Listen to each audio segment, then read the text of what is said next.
The person that we are talking about when I use that word celebrity is the man of the last 3 or 4 weeks, Luigi Mangione.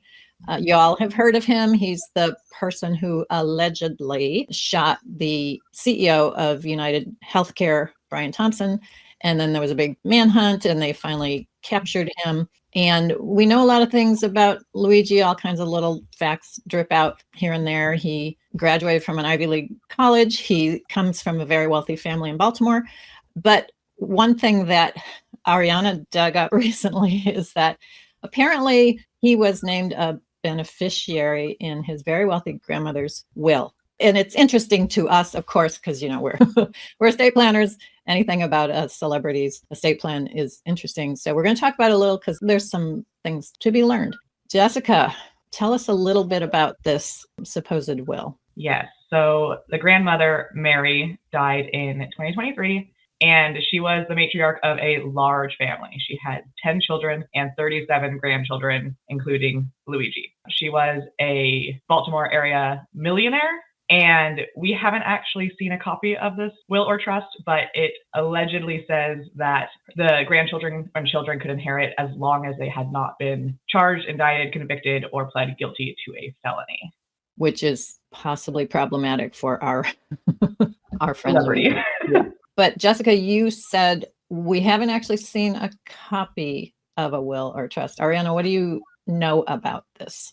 Yeah, so allegedly, from what hypothetically speaking, what we do have is language from this alleged will that expresses the Mary's intent and her wish.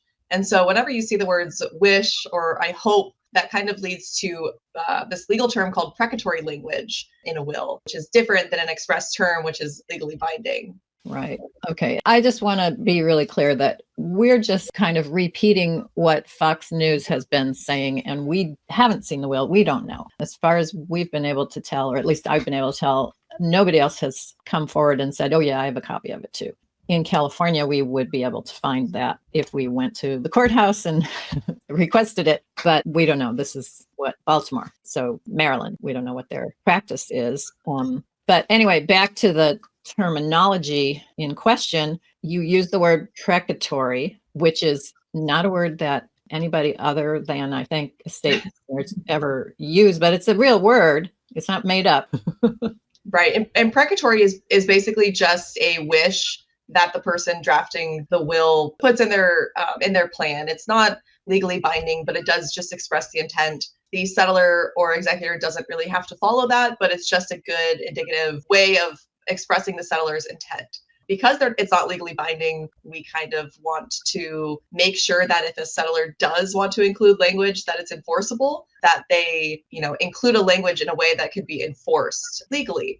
So I think this is good practice for us and other estate planners and other clients who do have wishes to make sure that they, avoid precatory language if they really do want to enforce something. So, are there any ideas or ways to avoid or to enforce a client's wealth and values? This one where there's the use of a disqualifying clause, here the grandmother was saying that a beneficiary would be disqualified if they had committed a felony, or that it was her wish that was the case.